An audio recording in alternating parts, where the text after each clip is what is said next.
and myself, and it's at the headwaters of Congaree Creek. And, you know, as part of that process, I did some research on the Congaree Indians, and I was surprised how little was known about them, because the river's named for it, the creek's named for it, the national park's named for it. I know people who got dogs named Congaree. You know, it's a name we see a lot. And trying to learn more about it's been very difficult. A few years ago, John asked me to prepare a paper for a conference he had. I can't remember if it was a year ago November or 2 years ago November now. It was a year ago. Year ago November, so we're just right about a little over a year ago. And that got me thinking about it again. And over the last couple of years, I've been trying to figure out everything I could learn about the Congaree. And I also have been working on Cofetacheki, or Cofetachiki, depending on how you want to pronounce that, a 16th century chiefdom centered on the Camden area and the confluence of the Wateree and the Congaree. And so moving forward from about 1200 AD with the Cofetacheki and the coming of Europeans, and then what anthropologists call the direct historical approach, working from the present backwards through the Congaree and trying to make those two meet and see if there is any connection between them. So that's what I'm going to talk about today, and I'm going to go ahead and show you all some slides and look forward to some questions when we're done. What you see on the screen now is a map from 1692, and interestingly, 1691 is the first time we see in the colonial records of South Carolina a mention of the word Congaree. So obviously in 1692, the published map was probably made 10 years or more before. But what we see in the red circle are two names that survived from the 16th century, and you see Cofetacheki and you see Talamico.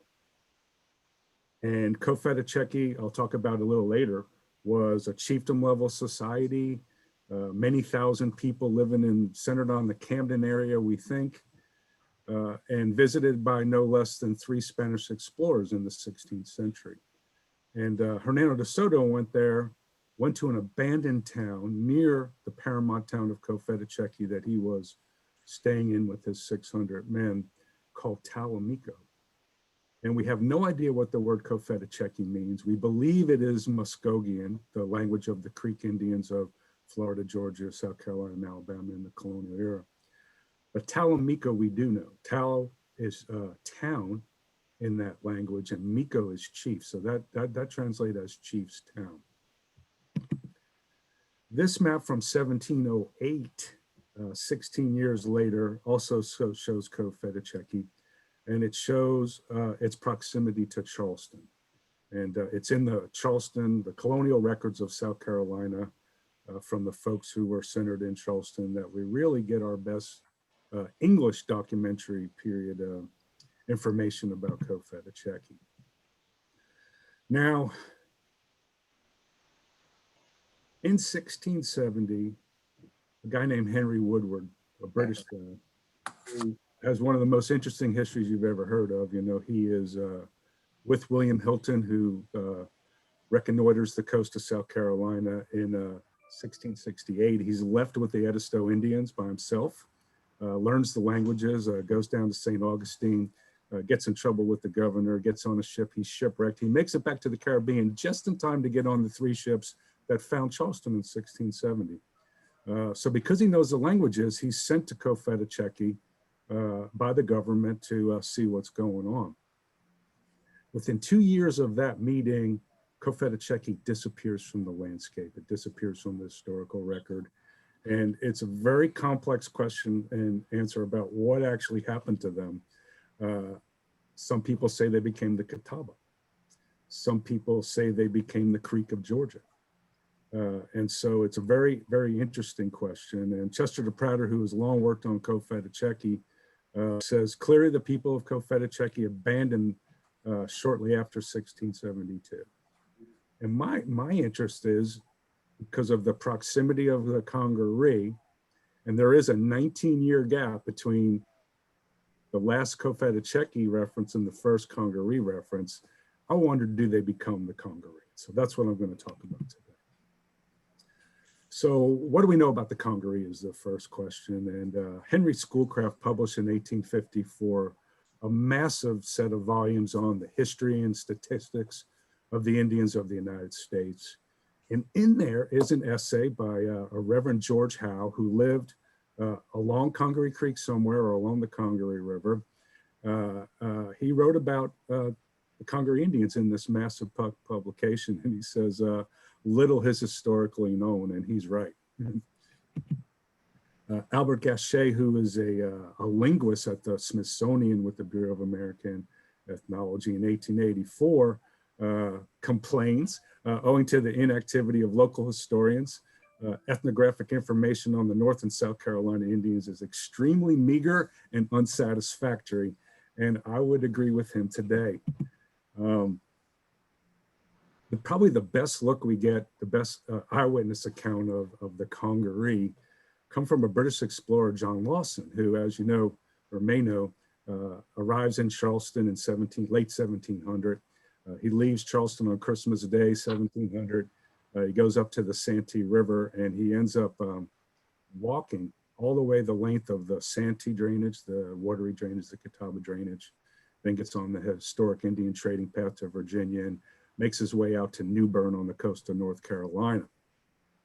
And so he really is our best eyewitness account. And he remarks that the Indians that he visits, the Santee, the Congaree, the Waxhaw, and the Esau, who are the Catawba, that their speech and their features and their dispositions are all very different, even though these nations live only 10 or 20 miles from one another. And what you have to realize in the colonial period is that there's great calamity and change going on in Native American communities, and they're moving around. So we have influx of folks from the Ohio Valley, from the northeastern United States, from the lower Mississippi Valley, into what is now South Carolina. So they represent many of the different Native American languages at contact. John Swanton, the great Smithsonian ethnologist, and both Douglas Summer Brown, and she wrote on the Congaree, a real nice book on the Catawba, but they include the Congaree. In trying to figure out what language they speak, they went with the Siouan dialect. The Sioux is obviously the language of the Plains Indians, the Sioux, and we call that the Western Siouan language. And there was an Eastern related dialect that the Catawba spoke. And so the Congaree and a lot of the smaller tribes that end in the double E, Santee, Siouan, Wateree, end up being put into the Siouan language family, okay? Now, Ives Goddard, who was a linguist also at the Smithsonian, remarked that Casita was the name that John Lawson called the queen of the Congaree. And that is an interesting word. It probably comes from Latin. If you look at Old Latin, that is a name for leader or chief. But it was applied by the Spanish in the Caribbean and then ultimately into the southeastern United States. And he also remarks on this linguistic diversity between tribes of South Carolina, that they seem to be that. And so, you know, if you go down to Kiowa, there's a CK Golf Club, and you see this name a lot. All right, Frederick Hodge, who wrote a massive multi-volume set, Handbook of the American Indians North of Mexico, back in the early 20th century, 1907. He calls into question this linguistic assignment and wonders whether that's conjecture. And I think he's probably right. I think this falls back to James Mooney and others who just lumped together all the smaller tribes of South Carolina. Going back to the 16th century, the linguists and ethnohistorians who have studied Kofedacheki. Linguistics of the, so I just went, didn't I? you did. If y'all could mute your microphones, I would appreciate it. I'm getting feedback off of those of you who are speaking. Thank you. When we go back to the 16th century, folks who are studying that and looking at the few words that are documented, DeSoto's exploration, there were 4 folks that kept diaries. Sorry, 3 folks that kept diaries and one that interviewed the surviving members of that expedition in about 20 years after the expedition. But they see that Cofetacheki was also multilingual, that there was Creek or Hitchiti, and Hitchiti was the Muskogean variant spoken in much of Georgia and South Carolina in the colonial era, that there was probably some Catawban, some Cherokee, who are Iroquoian speakers related to the Iroquois in the north, as well as the Creek language, which may have served as a lingua franca. So when the names Cofetacheki, Talamico, and later Canos, a second name for Cofetacheki, were applied, it's very possible that they were applied by outsiders. You know, we call them this. And if you look at Native American names across the country, many of them are what other people call them. They're often derogatory. So it's very possible that the names were applied by Muskogean speakers, whether the people of Cofetacheki spoke that language or not, as their principal tongue is up to question, but they may have understood it or had translators, as it was a lingua franca. Blair Roots, who late of the University of North Carolina, another linguist, points out that there's loan words from Catawba, seemingly in Cofetacheki, Cherokee, and also Kusabu, which is the tribes of South Carolina Low Country south of Charleston, who are related to the Muskogee, the Creek speakers of Georgia. All right, so that's what we know about the linguists, the language, and once you understand it, it's very confusing and there's no good answer, okay? The other thing that's going on in the colonial era is, as I said earlier, is this influx of people from a lot of different places. After the DeSoto expedition crossed the Savannah River and came up to Columbia in early 1540, they documented that the Savannah River was abandoned. This very large drainage. And then we know that through dendrochronology, tree ring research that David Anderson and Dave Stolley and others have done, that there was great drought in the Savannah River prior to DeSoto, and it stayed unpopulated into the late 17th century, when folks disrupted by British and French colonists in the Ohio Valley in the northern United States moved south and found this unpopulated place. And so the Savannah and the Yuchi, Chickasaw, and the Shawnee, and many other groups moved into South Carolina. And that might be part of this reason that John Lawson says, man, when I go to another nation, they speak a different language, and it's very different from the group I previously looked at. So we've got a diverse culturally and linguistic assemblage, a multi-ethnic sort of assemblage in South Carolina. The Shawnee, of course, are Algonquian speakers, and they come out of the Ohio Valley in the late 17th century. The Saluda are another band of the Shawnee. The Savannah, which we get the name for the town Savannah and the river and many other things, is also a band of Shawnee that move in. And then the Westo or Iroquois speaking Erie, who come to the Savannah River, we think about 1660, and Henry Woodward has to kind of chase them out in 1680 because the Westo were thought of as cannibals to a lot of Native American groups. And the reason for that was they would capture other Native Americans with their much more powerful equipment, which was guns. They had guns. And they weren't eating these people, they were selling them into slavery. And so they disappeared. They didn't get eaten, they disappeared, and they ended up in the sugar plantations in the Caribbean. So because they are enslaving Indians, the colonial government gets Woodward to get rid of them in the 1680s.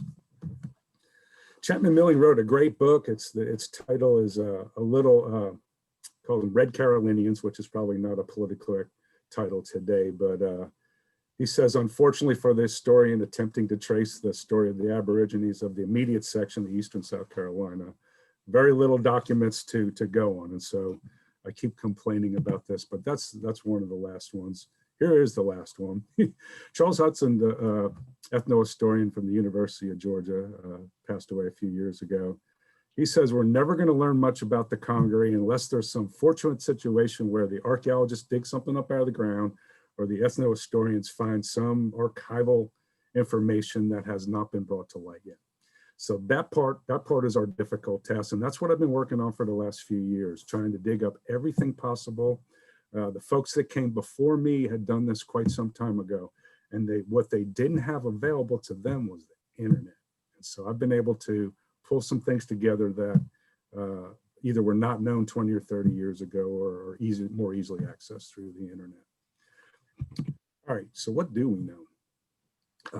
George Howe, Reverend Howe, who I talked about earlier, did write about the Congaree Indians. The folks in his parish were collecting artifacts. They knew he had an interest in antiquities. And these are some early photographs showing some of the things that he knew about from the area of the Congaree. And when I look at these as an archaeologist, at first I see that skull, and that's probably not something we would, it's definitely not something we would show today. But I see chunky stones from the Mississippian period, and I see pottery that looks to be from the Woodland period, 3,000 to 1,000 years ago, and some gorgets and things. But nothing that we could say is definitively historic, period. The Charleston Museum back in 1918 dug along the Congaree River. Laura Bragg was the director there. I think she was the first female museum director in the United States. Came up, some local folks in Lower Richland County had invited her to come to a place called Green Hill Mound, which is not an artificial mound. It's a sand dune in the middle of the swamp that rivers migrated away from it. And one of the things she found was these marine shell beads and carved gorgets, which are made out of the blade of the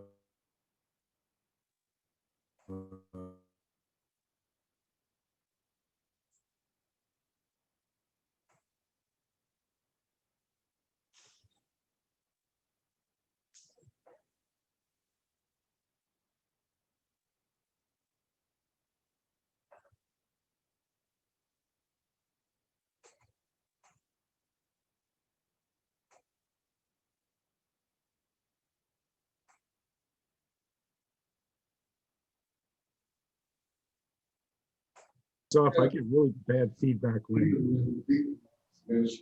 Anyway, these pots are from Chapman Milling's book. I would like to see the long document. They are. Right. I'll be making a- The host can turn all of us off. Pastor Terry said, Deacon Kirk, your session of leading this church is ended. And we want to appreciate your service with Sacred Baptist Church. Let me help you. You no longer have to concern. Mr. Manning, Mr. Manning, Mr. Manning, thank you. I got him. Thank you.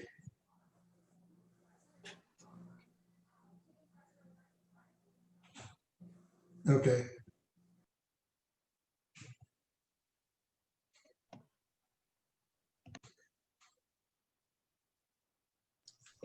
Chris is muted too.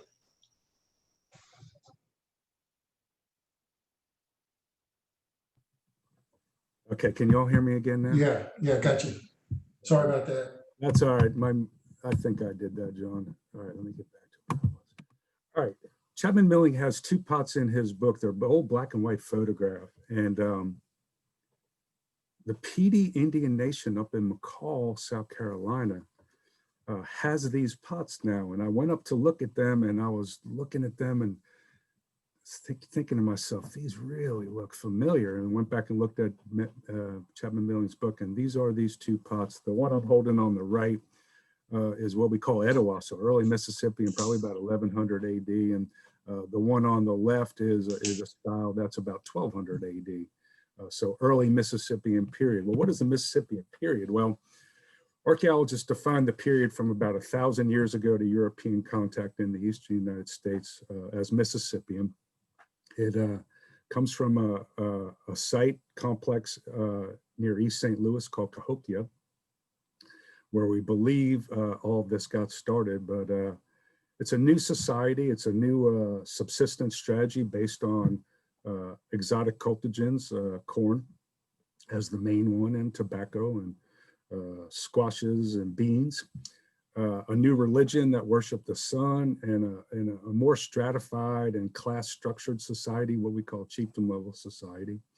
The central feature of a lot of the towns included mounds, like you see in this artist's rendition, with structures on top that sometimes were houses of the chief, sometimes were temples, other times were what the French called charnel houses, where the bodies of the dead elite were kept in boxes. The bones of the elite were kept, and many of these were very large, with thousands of people living in them. And so the rattlesnake gorgets from Green Hill Mound and the pots from Calhoun County are evidence of this culture, although we know of no mounds along the Congaree drainage. There are a couple under Lake Murray in the Little Saluda drainage. So these are the societies that were met when the Spanish began to explore into South Carolina, and the Congaree and the Wateree drainages had no less than 3 visitors. Hernando de Soto came in 1540, 600 men, 50 horses, 25 attack dogs, 100 pigs they picked up in Cuba. So almost 1,000 mouths to feed, trekking across the southeast United States on their way to Cofetacheki from Tallahassee, Florida, in search of gold and silver, which they were told would be found there. This shows that route. De Soto lands in Tampa Bay in 1539 and winters with the Appalachee, and there he hears of gold and silver at Cofetacheki. Now he's supposed to, in the spring of 1540, find an overland route to Mexico. And for those of you good with geography of the Eastern United States and, and Central America. Chris, yeah. Chris, can you touch the symbol to make your slides fill the screen? Oh, I'm sorry. Yeah. They're filling mine. How about that? That's good. That's good. Thank you. So he lands in Tampa Bay, goes up with the Appalachee, and then all those named sites that you see are these mound sites, central towns of large polities, and they're reliant for the stored agricultural products that are in these towns. You notice at the Savannah River, there is no town. You notice when he gets to Columbia, there are no towns. When De Soto got to Columbia, he sent men on horseback upriver, men on horseback downriver, looking for a town. And the ones that went downriver, probably down the Bluff Road, past Congaree National Park, to the confluence, find a town called Hiamea.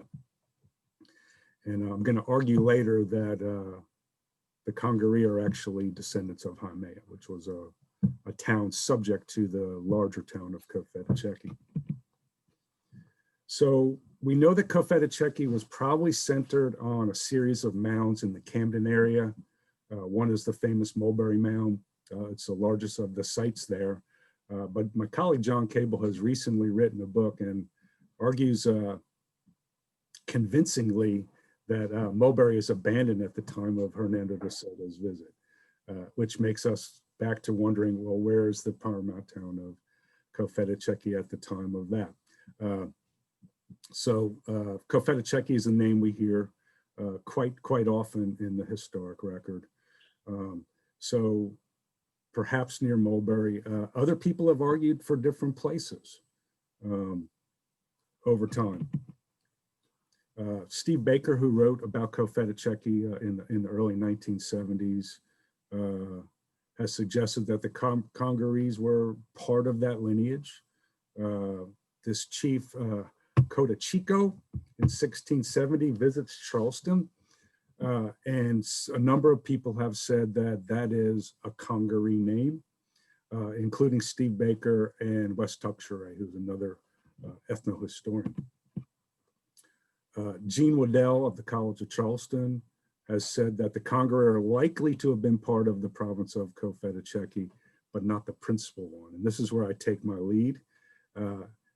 He says Wes White has brought together, Wes Tuxeray, all the evidence of the Congaree, and they never had more than 30 warriors. So that makes me think that maybe they're part of this smaller group. So I propose an alternative hypothesis that they're descended from the town of Hiamea in De Soto's time on the left, and Guayme in Pardo's time, but we're pretty sure that those are just different ways of spelling the same name. You notice that by 1567, Cofetacheki is now referred to by, in Indian tongue, Canos, but it's in the same location. So I'm not a linguist, and I went out on a limb here, and the linguist here at the Native American Studies Center told me to stay with archaeology, but if you look at Canos and Guayme, and you almost get Congaree when you combine those, but again, that's just me wishful thinking. So somewhere in this large red rectangle is the town of Jaime, and perhaps the Congaree Indian town that John Lawson visited in 1701. So the question becomes, can we take what George Howe talked about of the antiquity of the Congaree Indians and all of this documentary evidence, and can we kind of draw a line between Cofetacheki and Congaree Indians? And it's a great question, and let's go ahead and see what we can get out of this. All right, so I'm going to leave Cofetacheki for a minute and go to the Congaree and start talking about them. And again, there's about a 19-year gap between documentary evidence of Cofetacheki and documentary evidence of the Congaree. James Mooney did this massive study in the late 1800s where he predicted the population of Indian tribes across the eastern United States. And for 1600, when there's no eyewitness accounts, right, of any kind, he predicts them at about 800. It's hard to say if that's true or not. And again, a number of people have connected Cofetacheki to the Congaree. All right, so Henry Woodward goes up there. He says that Cofetacheki is led by an emperor. Back in the 16th century, it was led by a woman, but this is a man leader, a male leader. He reports 1,000 bowmen.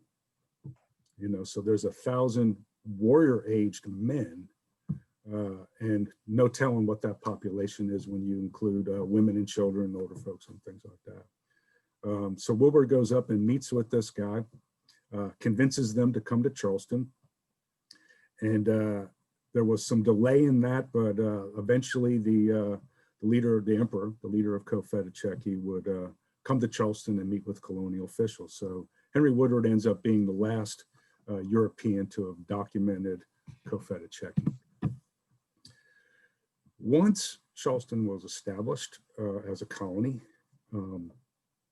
the main enterprise, the main economic engine for the beginning of the colony was the deerskin trade and the fur trade before rice got going. And in 1692, the Grand Council, the colonial government at Charleston, we're told that diverse Northern Indians, and the Northern Indians means everybody outside of Charleston, visited the Esau's, which are the Catawba, the Waxhaws, who lived across the river from, and the Congarees are at Andrew Percival's plantation at the headwaters of the Ashley River, where Henry Woodward is established as an Indian trader. So he was one of the first people to become extremely wealthy in that business. And key to his success was his vast knowledge of Native American languages that he had learned from back in 1668 when he was first there. The colonial government was concerned that these Indians were coming to Charleston and had come down and left without meeting with the colonial officials. And so they were aware they were coming, and they were wanted to know more about them. So we have people from Cofetacheki area of the central part of South Carolina, the Congaree and others beginning to come to Charleston. And you see the Earl Shaftesbury in the big circle, the arrow there is pointing at it on the Gascon map of 1682. That's where the earliest factory was to trade with the inland Indians. And then there's a close-up of that. That's at the headwaters of the Ashley. Now in 1693, a group of Cherokee chiefs go to Charleston, and they ask the colonial government for protection from their enemies, and they list them: the Catawba, the Shawnee, and the Congaree. And what's happening is small groups, the Cherokee are a much powerful group, right? Up in the northwestern corner of South Carolina, the lower tribes, and then the western North Carolina middle towns and the Overhill Cherokee up in Tennessee. But their small parties are coming to Charleston, and apparently, and obviously they would have been different linguistically from these Carolina tribes, the Congaree, Catawba, and the Savannah, were being attacked, and prisoners were being sold into slavery. So the headmen go to Charleston to complain about that. And if you think about it, there's the Savannah over on the Savannah River. There's the Congaree, located right near Columbia on Congaree Creek, and then the Catawbas. And so they form kind of an arc of blocking the Cherokee from their easy access to the trade at Charleston. And so the Cherokees are probably trying to make sure that these groups will be warned by colonials not to mess with them. All right, earlier I said that John Lawson was the first and best documenter of the Congaree. And as I said, he walks up and meets the Congaree. This is his map that is in his publication. John Lawson, if you don't know, publishes a diary of his travels through South Carolina. It's been in print since, I want to say 1709, 1711, someone there. The University of North Carolina Press offers that. It's a great read if you've never read it. But this is the map that accompanies that book. And this is his trek, showing the dates in December 1700 at the bottom, and then January into February of 1701, coming up the Santee, the Wateree, and the Catawba drainage. He visits with the Santee Indians. He gets a guide, Santee Jack. They head off for the Congaree town, and he describes the natural setting, which is really fun. Several fair savannas, very rich and dry. He talks about the different fruits that are growing. And I imagine he's describing Carolina bays and other kind of features of the upper coastal plain. When he arrives in the Congaree town, the women are playing some kind of unknown game. They're keeping score, their arithmetic, as he calls it, with kernels of corn. And these drawings that I showed you I'm going to show you here are Philip von Reck from 1736 in the Savannah drainage, to kind of show you what these folks of the Congaree may have looked like. Here's the reference to the casita, the wife. The men are off hunting. There's one man in town. All the men are away hunting for a feast. And it looks through some documentary evidence that about the first of the calendar year, around the 1st of January, they're conducting some sort of harvest festival. She offers them everything she has in her cabin, the food and lodging to Lawson and his party. They describe the sandhill crane, and interestingly, Lawson says that they domesticate some of these birds, take them when they're young and domesticate them for, I don't know if they're taking their plumage for regalia or if this is for food. Now he describes the town, which is one of the things that I'm really interested in, and I should kind of step back here. Having conducted this historical research, trying to find out everything that's known, my plan moving forward is to try to find the Congaree Indian town. So this description is really great for me. It says the town is about a dozen houses, and they have other straggling plantations up and down the country. So it looks like there is a concentration of a dozen houses and then other houses connected to the Congaree in the middle of 100 acres of agricultural fields. And then he describes, in a kind of propaganda kind of a way that it would be a great place to range cattle and hogs if the English were seated upon here. And so part of what he's doing in his diary is encouraging people that the backcountry of South Carolina would be a good place to live. And as you know, they take him up on it. Now, in trying to find the Congaree town, when he leaves the Congaree town, Lawson, and goes to the Wateree town, he says that that's the last time you see Spanish moss. And as you know, if you go around Congaree Creek, hike on the trail there or on the river walk, you will see Spanish moss. But as you go further inland, you don't. Same thing in the Camden area. About Camden, is the last point as we move across from the coastal plain into the Piedmont. So I think that's a really good indicator of where the Congaree town might have been in 1701. There's a good store of chinkapin nuts there. That's a chestnut-like nut. So if we were archaeologically looking at the ethnobotanical remains, we would look for that, carbonized hopefully in some of our soil samples. And they're beating grain and nuts between two great stones, so grinding stones, and also that the mast or these nut foods are used to thicken deer stew. Now, when Lawson gets up to Kiawe, up in the Piedmont of North Carolina on his trek, he meets with the Indian woman ruler there, and she's married to a Congaree man who runs away when he's a young man. And so doesn't mean that they're related culturally or linguistically, but that's just another interesting small tidbit that we get from Lawson. All right, so let's think about all the places that people have proposed the Congaree Indian town. 1701, somewhere in the junction of the Wateree and the Congaree. Other people say no, further down on the Santee. Some say on Big Pine Tree Creek in Camden. And others say that they are somewhere in the Congaree drainage, farther up near the Congaree Monument or the Congaree Bluffs on the Calhoun County side.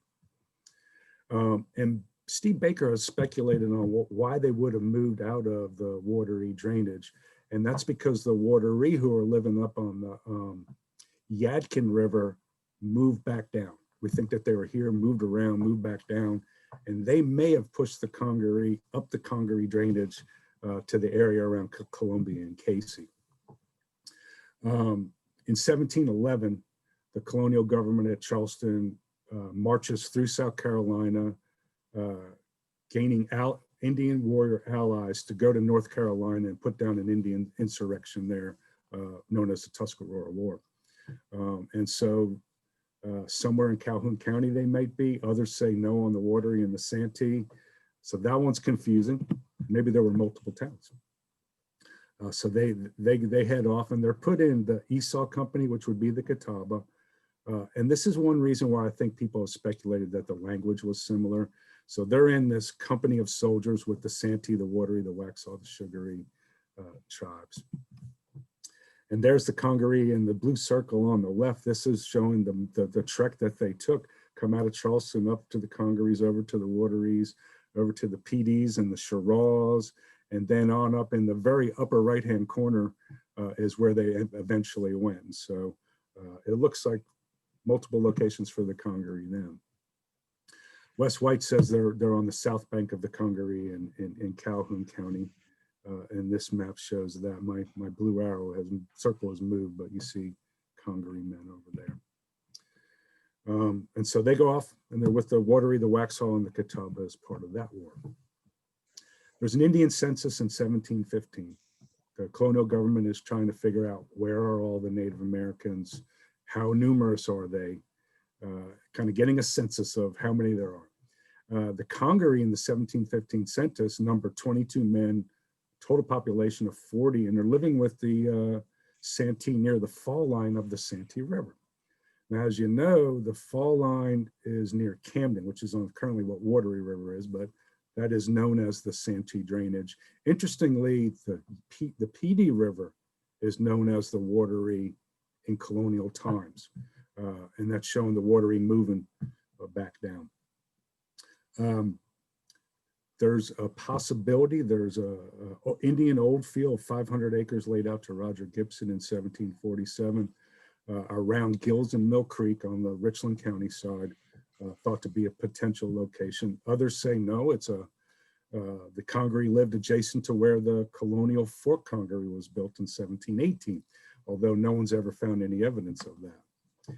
And then in a really interesting small little document, the governor of North Carolina says that the Congaree are living on the PD River near what became Kingston Township in 1730. And this one bothered me for a long time until I realized, you know, at the start of the MSC War, the Congaree are implicated as the folks that make the first killings along the Santee River of white colonists. And maybe when Fort Congaree was built, and it was built with the help of the Cherokee Indians, that the Congaree were really no longer welcome in the area, and perhaps they moved over to Kingston. And there were 3 colonial forts after the MSC War: Fort Moore on the Savannah, by the Savannah town, Fort Congaree by where the Congaree were, and there was another one called the Northwest Trading Post, either on the PD or Black River. And perhaps they go over to that trading post to go away from, we'll just call it, the recent unpleasantness.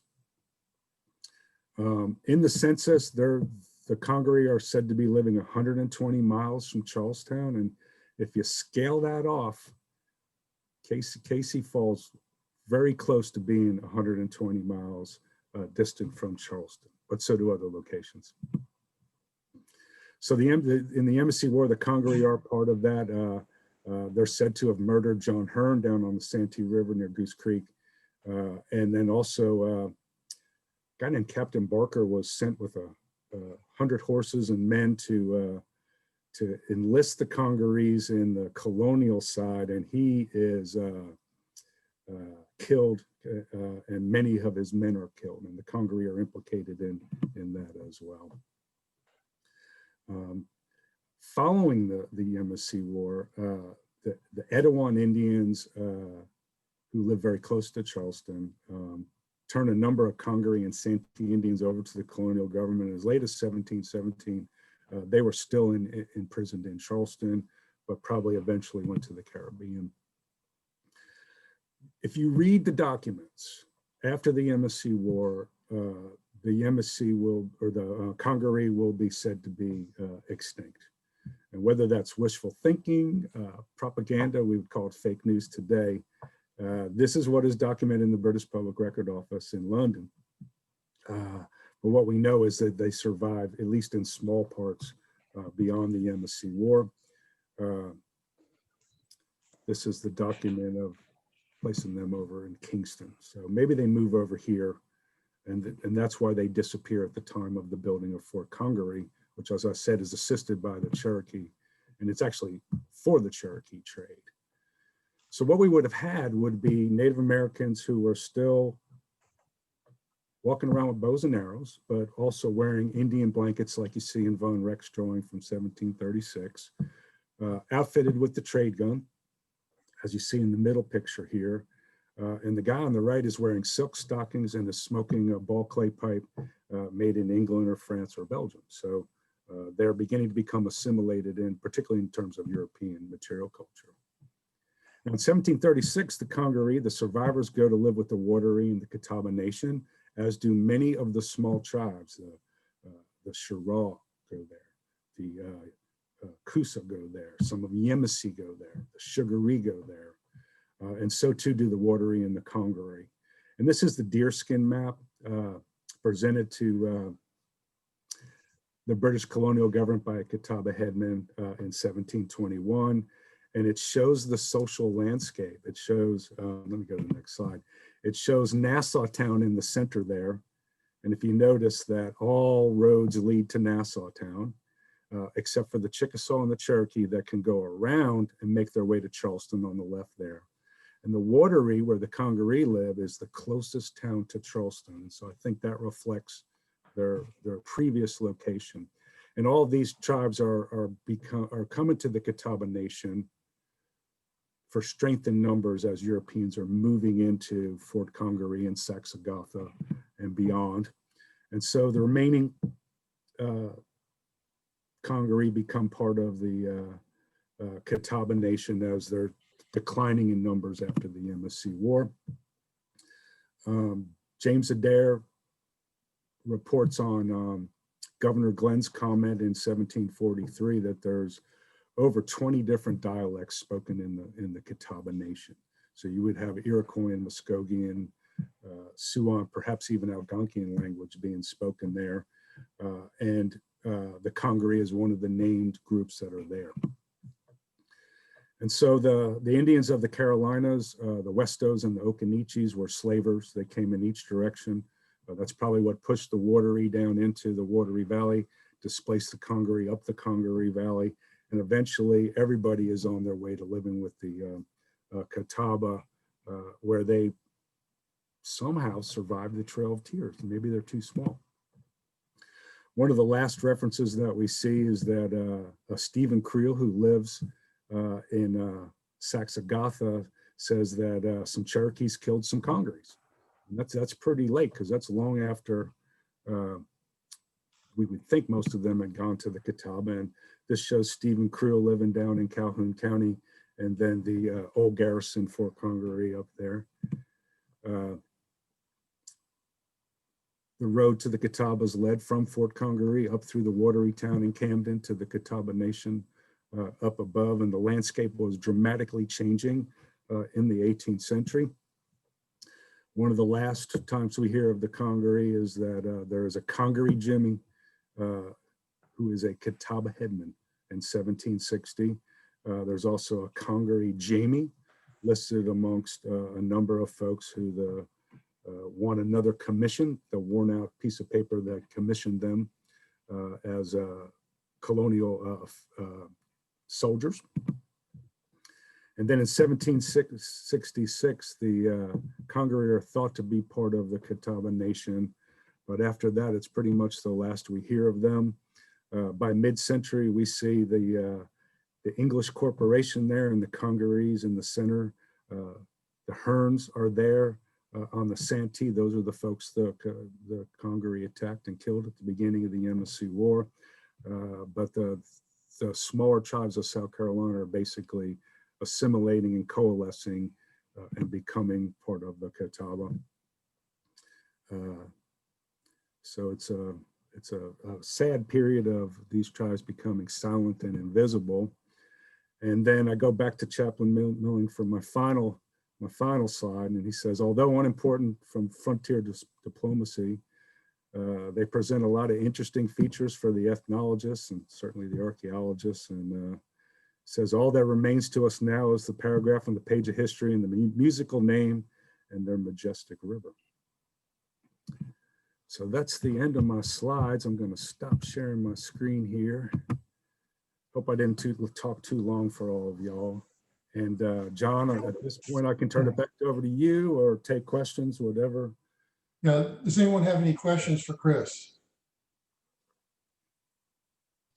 I have a little bit unrelated. When you said the Catawbas survived the Trail of Tears, what was your little comment after that? I wonder if they were too small in number for them to worry about removal. Oh, okay. I didn't know what you meant by small. The Catawba would have been less than 1,000 people. And so the Cherokee and the Choctaw, the Chickasaw, the more numerous and populated tribes were removed. Now, interestingly, the Catawba lived a stone's throw from the boyhood home of Andrew Jackson.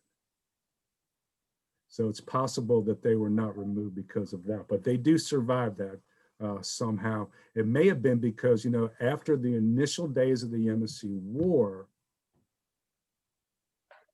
the Catawbas sided with the colonial government of South Carolina and the United States in every war till last week, till today. So maybe that they were friendly enough to be not part of the Great Removal. Could you possibly tell us a little more about the USC War? Yeah, the USC War in 1715, a lot of the traders who were willing to go into the Carolina backcountry and the backcountry of Georgia were a pretty rough group of people, rather uneducated, illiterate folks. And unfortunately, they treated the Indians very, very poorly. They ripped them off in trade deals. They took advantage of their women. And by 1715, this was becoming a big problem. And the colonial government sent Thomas Naran and a couple of other Indian white guys who were Indian officials, the trade officials, to one of the MSC towns to take names and come back to Charleston. And the idea was that they would bring those traders to court and find them and deal with this problem, because the colonial government realized two things. One, the Indian trade was incredibly important economically, and two, the safety of the colony. There were a lot more Indians in Carolina than there were British or French or Swiss people. So Naran and them go up there, they take the names, they go to bed, the Indians pull them all out, they kill the two guys. Thomas Naran is, they take fat lighter splints and they hammer him into his body and they light him on fire and melt him to death. They then begin to attack plantations in Beaufort and Colleton, moving towards Charleston. And the Yamasee are joined by the Cherokee, the Catawba, the Congaree, the Santee, Indians from across the eastern United States, southeastern United States. It lasts about 2 years, but the British colonial government is able to put down that insurrection, if you will. Many of the small tribes, the men were killed on the battlefield and the prisoners of war were sent to the Caribbean. So that war led to establishing Fort Congaree in the interior to keep the Indians from coming into the low country and the other forts. Chris, there's a couple of chat questions. What was the purpose of the two Indian mounds on the Wateree River near Camden? Have they provided any insight into the Congaree Indians? Well, there are a number of mound sites near Camden.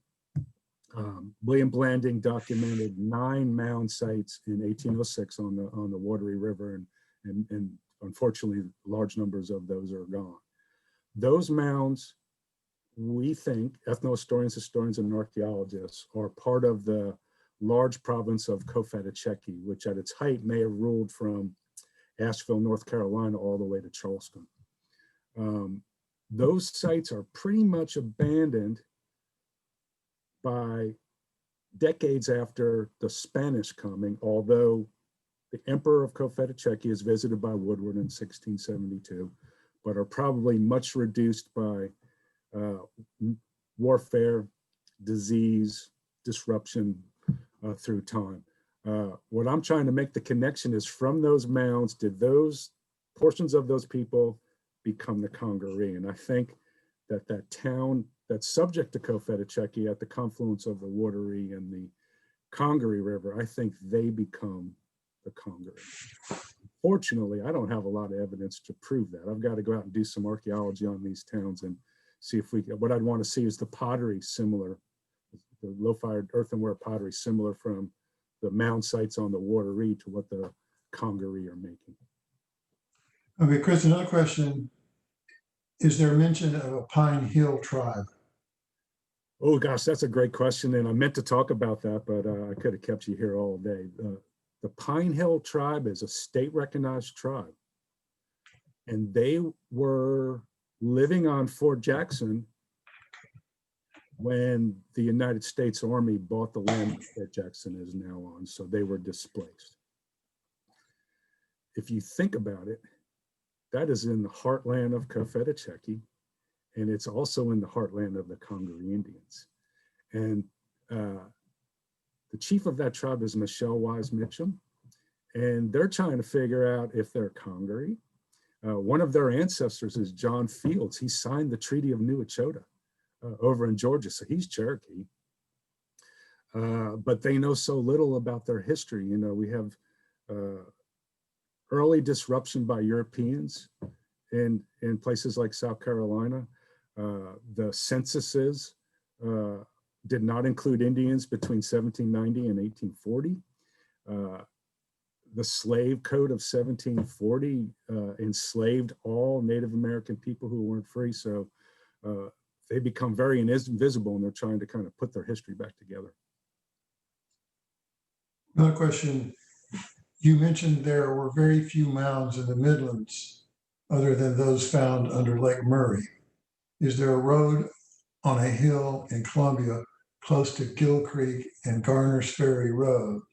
The road is called Indian Mound Road. Does anyone know why it's called this? Indian Mound Road, Gills Creek. I get this question all the time. I did a bunch of research for this. I did a paper for the, oh, I can't remember who I did it for. presentation for the Gills Creek group. And when I looked in the site files at the Institute of Archaeology, on a small rise in Gills Creek floodplain on the Woodhill side, near this Indian Mound Road, is a site that has Middle Woodland period pottery. Deptford check stamp. It looks like a waffle on the surface of the pots. And that is a period where small burial mounds were created. So I think perhaps Indian Mound Road might be related to that site. Now, the thing about Indian mounds, John probably has this experience in the past too. I have visited a whole bunch of Indian mounds that weren't mounds. You know, Indians live on these high rises, just like the Greenhill Mound in Lower Richland there. It's just an old point bar sand dune adjacent to the river, and the river's migrated away from it. So the surrounding area will be low and wet, and those areas are flat and sandy, and Indians live on them. And since they look higher, they're thought to be mounds. But the mounds in the Watery Valley, the Mississippian mounds and the Woodland period mounds are artificially created. They're built up by hand and cut sod and baskets full of soil. Yeah, the hammocks and the higher elevations are often have occupation on them, but they're just remnants of villages or other kinds of occupation and not actually mounds. Right. You have to actually test them to find out. I got a question that says, it sounds like most of the Congaree were down near the Congaree River. Is there evidence they were in Columbia near the Timmerman Trail? Well, here's the deal. When they were back in the 70s, okay, they were planning 12th Street Extension, and where to put 12th Street Extension, and where to put some highways over in Casey. And they did a whole bunch of archaeology. People went specifically to look for Fort Congaree and to look for the Indian villages, and no one has ever found an Indian village with. What we would do is we would want to find European objects of the right time period, pottery, pipes, gun parts, that would help us date that site. Now, interestingly, this has always baffled me. I was in the Charleston Library Society recently, and I found this obscure manuscript. They actually got it out for me, and they said, "This is Indian stuff you might be interested in." And in there was this little note. It said, it was for Richland County. It was a county by county listing of Indian archaeological sites. And for Richland County, it said, ancient Indian burial ground reported by the Ginyards on the Green in West Columbia worked out. That made me think, what a dummy I am. Why would the Indians live in the low-lying areas where the fort was, and St. John's and all the things over in Casey, when they could have been living on that high ground? You know where the kilns are on the west side of the river there by Blossom Street Bridge, closer to the shoals where the Broad and Saluda come together. And the other possibility I never thought of was, what about where the clay holes are? If you've ever walked the clay holes trail. Dugout may mean that they dug out the clay and hit this ancient burial ground. I don't know. And it actually could be from any kind of time period, but we have never found the so-called Indian Congaree village where the fort was built. Hopefully one day we'll find that on the 12,000 year history tract or the adjacent Heritage Trust property. Hopefully we've protected and it's already there. Yeah. Another question. Is the excavation of Green Mound on Congaree River complete? And are there plans to continue any excavations in the Congaree Park area? I don't know about the Congaree Park area. Obviously, and I think some of those staff are on with us today, the recent acquisitions, and God, I can't remember, I want to say the Forks might be one of them, but there's some recent acquisitions down near the confluence that might have the John Lawson town, might have the Hiamaya town from the 16th century. I think The Southeastern Archaeological Center archaeologists for the Park Service have done some work in there, along with, I think, some folks from Charleston Southern University looking for see what's in there, but thus far it hasn't been found. But that's another location. We have, we have some protected land, which is really good. We have Fort Jackson, we have the Congaree National Park, and the 12,000-year history park and the Heritage Preserve. So hopefully we've got some of those sites. We just haven't found them yet. In terms of the 12,000-year history park, we're hoping to gather funds, especially when we get to a point where hopefully we have a visitor center and have a little more robust financial backing to have excavations or invite people to come do, graduate students or whatever, to come work in the park. And that was part of the original plan, is to have ongoing archaeologists doing excavations. So that's still on the agenda, and we're hoping that we can work that out. There's another question. Where is the pottery that came from Little Woodlands Mound near Gills Creek? I'd love to see images of the pottery. I would too.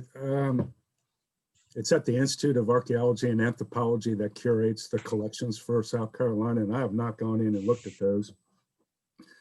But that's where those would be. Okay, another question. Charlestown Landing has extensive Native American history and museums. Is it accurate? Oh, boy, I haven't been there in a long time. The big visitor center that was built there in 1969, 70. Yeah. The big circular structure was destroyed by Hurricane Hugo, was placed inside, dead center inside a very large Mississippian village. And Stan South, who John knows very well, wrote about this in his autobiography. He couldn't convince the Tricentennial Commission. Jim Fowler from Mutual of Omaha's Wild Kingdom was the consultant for the zoo they were building there. And he said, Stan kept coming in and asking for money. He said, next time that guy comes in, he's going to say he had an Indian village. And damn, Stan didn't come in having an Indian village. But Stan did strip that and map that. And the pottery is very similar to what we find in the Wateree Valley. They would have been, it was a moundless, what Stan referred to as a ceremonial center.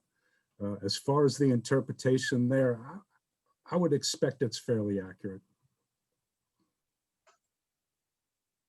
Okay. Is there public access to the Green Mound? There is not. That's on private property.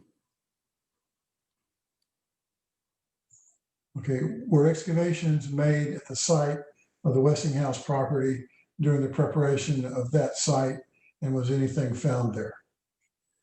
Oh boy. Westinghouse Nuclear Fabrication Facility on the Bluff Road in Lower Richland is currently seeking a 40-year license to operate that facility. There are a number of Native American sites, African American sites, and Euro-American sites on and adjacent to the Native Americans in the state. The archaeological community is very concerned about this license. My personal concern is the contamination of off-site archaeological resources, if there is ever any kind of leakage. And the Green Hill Mound would be a potential destroyed property if there was a leak. So we're hoping that they would consider, and this is always tough, beyond the immediate impact of their property. They do install groundwater testing wells off-site to monitor. And so they seemingly believe that there could be off-site. So there are known sites there. Please watch. There's going to be another public commenting period. I know the environmentalists in South Carolina are very concerned about this, as well as the archaeological community. We're hoping that they will do some more work as part of the 40-year license to operate that facility. Okay, that's the last chat question. Does anyone else have a question for Chris? I went ahead and put my email in the chat if anybody has a question now or in the future that they want to ask. Please by all means stay in touch. Okay. I wanted to invite everyone, this next Tuesday, we have a virtual version of our first Fort Congaree in 18th century tour that we give in the park. We're having a virtual version of that next Tuesday. So please look for that link, and hopefully we'll see you there. Chris, thanks so much. This has been a fantastic overview that I think was more, people got their money's worth and more in this presentation. I know the time represented and the information you've presented is years and years. So thank you so much for that research and the compilation. It's going to help us understand what happened with the dynamics of Native Americans in that area. So thanks so much for that. We really appreciate your time. We did record this, so I'm planning to post YouTube links eventually to this recording. So pay attention to that. We will look forward to seeing you next Tuesday for the Fort Congaree tour. Chris, thanks so much. Does anyone else have any closing questions, or do you have any more comments, Chris? Okay. John, thank you for the invite Right. and giving me an opportunity to share this information. And it's a work in progress. Hope to continue working on this. And if anybody has any ideas or thoughts or knows where sites are, archaeology is a very collaborative endeavor, and the public plays a big role in that. So yeah, and we depend on the public to let us know when things are threatened and to help us protect sites. So please let us know, let Chris know, or me, or the State Historic Preservation Officer know. Well, thanks again, everybody, for attending. We will see you next time.